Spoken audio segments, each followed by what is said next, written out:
This is Fantasy Avenue, hosted by Mikey Andersen, your road to fantasy football victory. Hello and welcome to Fantasy Avenue. I'm Mikey Andersen. It's time. This is a special week.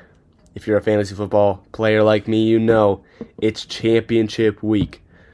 So you know we had to get out that Saturday episode before the games start. We got a heater. You know, you might be asking, Mikey, how are you looking? How are you looking in your leagues? Well, not bad actually. Lost in the first round of the playoffs in one of my leagues, kind of unfortunate. But I'm in the third place game in one. Had an unfortunate loss, and then actually in the championship in another.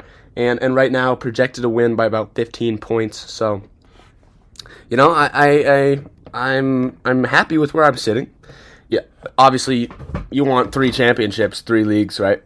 But that's not always, you can't always ask for that. And asking for one win in a pay league, mind you, about a $200 prize if I win this week. Who's going to be mad about a $200 prize, okay? So let's hop into it. We got to get it quick and to the point. Some games have already happened, right? We've already had the Seahawks and the Christmas games. Oh, yeah, by the way, hey, Merry Christmas. Let's see, what did I get? Let's take a quick pause. What's like one cool thing I got? Okay, keep it with the football theme, high school football. I got my dad's a photographer, prints photos and stuff.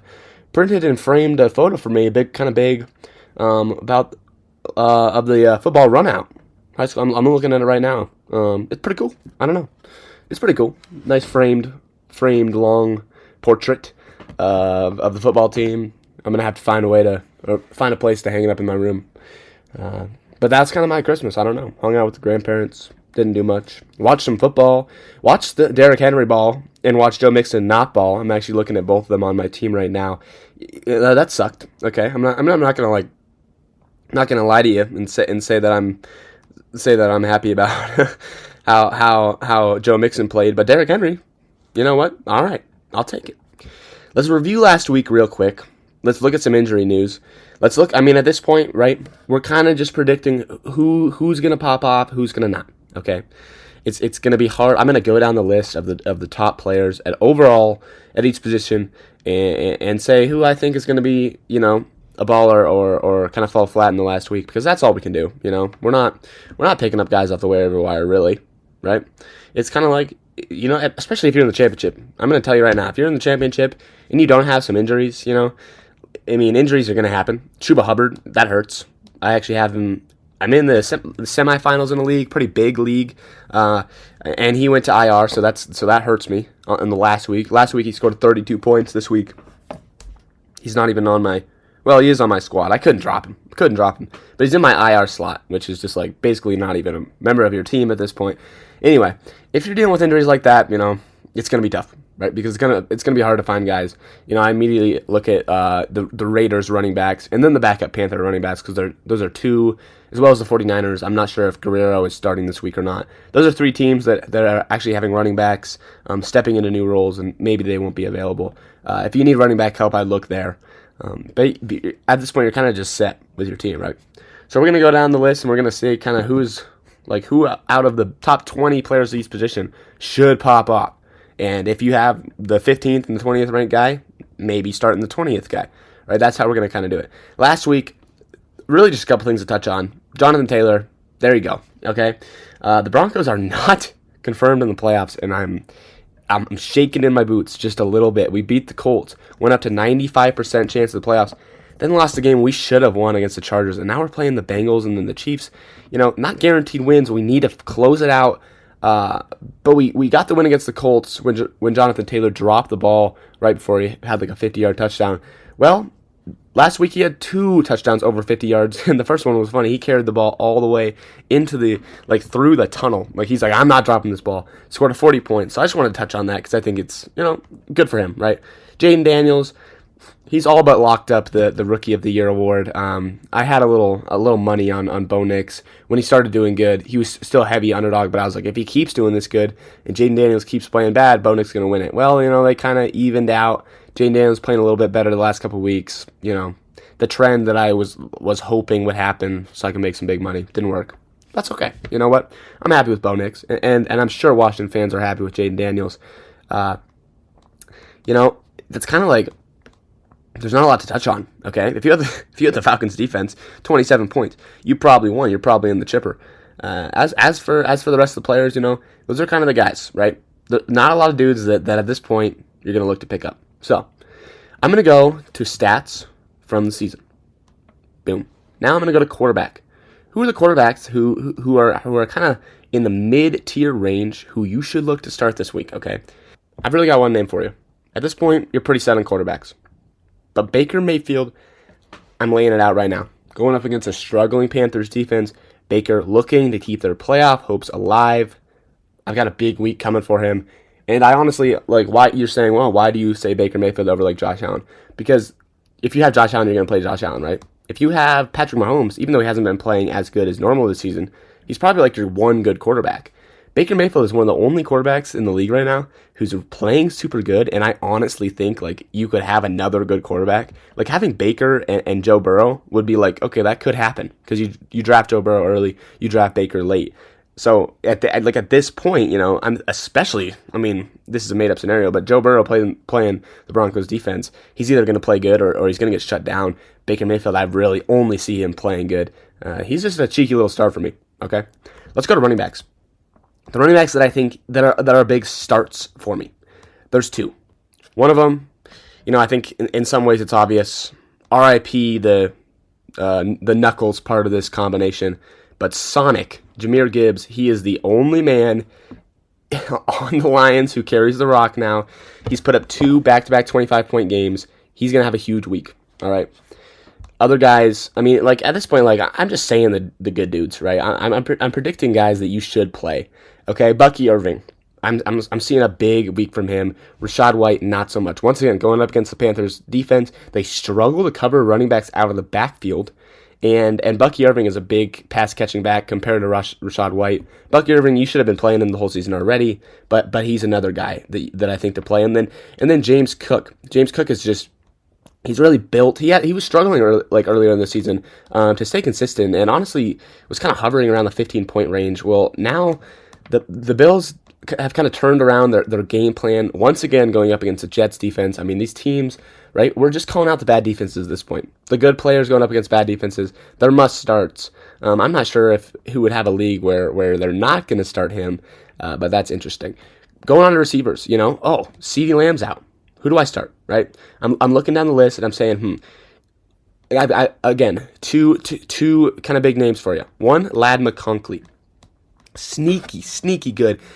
My thing with him is he's consistent, and what's most about it is his targets.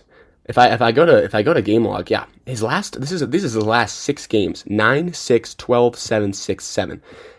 Perfectly consistent. Catches about 80% of the balls that are thrown his way. He's a possession receiver, but he's low key in the last couple of weeks. Been running after catch has been a part of his game. He's a dude that's a perfect fill-in, a perfect guy that you took a flyer on early in the season because he's a rookie. And now I'm saying he's a start for the fantasy football championship, okay? And now before I move on to some tight ends, some defense and kickers, which honestly I think defense and kickers are the most important, so I might go right to them because they're really the guys that you want. I just got to touch on Jerry Jeudy. I mean, he's been a deep pull for me in a dynasty league. Almost dropped him when he got traded to the Browns, but I was like, maybe he'll do something. Well, he has. Jameis is out. Dorian Thompson-Robinson's in. They don't have the connection. Robinson's more of a running quarterback. Jameis kind of airs it out. Jerry Jeudy is not a start for me this week. He's the 13th ranked receiver, and I say you got to bench him. And that's hard for me to say because as a Bronco fan for so long, I wanted him to be good. Then he popped off against the Broncos that one Monday night, and I was like, eh. But I just felt bad for him. Like he never reached his potential. Well, this is not going to be the week he does, okay? I'm going to say bench, all right? Let's go to kickers and defense real fast, okay? Because tight end, you know, you're gonna start your dudes, right? You're gonna start your guys. I'll touch on it real quick. A main guy, Jonnu Smith. Jonnu Smith has been getting the end zone targets like crazy, and the 49ers defense has struggled in the red zone. So again, that's something to look at. A guy that doesn't have a big name, and you might have multiple tight ends on the roster, but I think unless you got like whatever Brock Bowers, Travis Kelce, I'd probably start Jonnu Smith. Okay. Kickers and defense, real fast, you know. I mean, it's almost game time. I'm ready to go. At this point, what can I do, right? I'm already looking to next week. I'm already looking to reviewing the fantasy season a couple weeks from now, talking about the NFL awards with my podcasting pals. I mean, I'm looking forward, right? I just want to win. I can feel the nerves inside me when I talk about the fantasy football championship, because at the end of the day, I've done all I can. I start my lineup. I've gotten my squad here, and now it's up to the players, right? Coaches can coach, but players play. And it's going to be important to see that. Kickers, we're going to go to the two that are playing pretty poor squads and have been playing pretty good this year. Chase McLaughlin on the Tampa Bay Buccaneers and Tim Bass on the Buffalo Bills. Two guys that are hovering around the 10th ranked for kickers. But, so not only do you know that they can score, and now they're going against bad defenses. I like that a lot. And finally, we go to defenses, right? Because you want to pick someone who will score some points and has proven to score some points. And now they're in a favorable matchup and they should ball. All right. Finally, defenses. Okay. There's two defenses that I'm looking at right off the bat. One that's pretty shaky, but I know will be available in most leagues.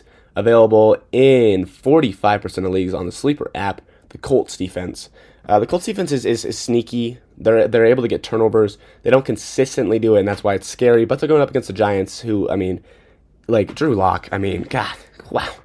Drew Horse Lock. Booty. He's booty. He's booty. He's buns. I remember he was winning games in the Broncos, and then he started struggling. The team started struggling, and we cut him. And I'm like, man, we gotta give him more of a chance. We should have given him more of a chance. Well, hallelujah that we didn't give him a chance, because this is what he does. Okay. Honestly, you can't blame him. The Giants are they just have nobody. They have terrible ownership, terrible everything. Their squad's just done for, But at the same time, sorry, Giants fans. So I don't know if any Giants fans necessarily listen to my podcast. I'm sorry. But at the same time, I feel like you guys have accepted it, right? Eli Manning's eligible for the Hall of Fame. Hold on to that. Hopefully he gets first ballot Hall of Fame, and you can say, that's my quarterback that won some Super Bowls, all right? Now that the Broncos are good, I feel like I can talk bad about other bad teams, but it's really just me showing the pain. The pain is coming out, right? And I don't mean to take it out on the weak. I don't want to kick you while you're down, but I was down and I was getting kicked. So does it say something about my character? Maybe. But at the same time, I'm not gonna shy away from making fun of the little guys, because I used to be a little guy, and I think it hardened me up. I think it toughened me up. I think it got me to the point where I am now, where I can talk passionately about my upbringing. And all I hope for you Giants fans is that one day you can look back when you guys are winning, when you guys have this young rookie quarterback who's all of a sudden lighting it up, or not a rookie, a guy's been in the league for a couple years, and you've got maybe a Super Bowl under your belt, and you can look back and say, wow, Fantasy Avenue Mikey Andersen, a hater. He got me where I am today. Now, and then you hate, right? And some might say that creates a circle, right, of continual hating. I think it creates a circle of continual perseverance. If you always have a team who's down, and those people consistently take a beating and get back up, that seems like pretty powerful to me, right? Because I'm sitting here right now and you say, oh, you're creating a circle of hate. Well, I don't feel hate at the people who are hating on me, okay? I feel pride that I was able to take that hate against the Broncos and stick with them, and now they're a decent team, all right? So I want you guys to take this thing. I'm saying, look at the Indianapolis Colts defense and start them because the Giants are bad. I want Giants fans to say, that's all right. That's all right. I'm not mad that my team is getting hated on because I know one day we will be back on top. That's all I have to say about that. And a final start for the season, Eagles defense going up against the Cowboys without CeeDee Lamb. The Cowboys they're finished. They're finished. Without their receiver, no playoff hopes. Jerry Jones is secretly hoping to destroy the world, not locked in on football. They're finished. Eagles defense going to pop off. I already know it. Well, wow, okay. That's it. That is your regular season of Fantasy Avenue with Mikey Andersen. I'll be back next week. You better believe I'll be back if I win the chipper. But I wish you guys good luck. I hope that my speech empowered the ones who are not feeling so good about their teams and gave confidence to the ones who are. That's it for now. Signing off. Bye-bye.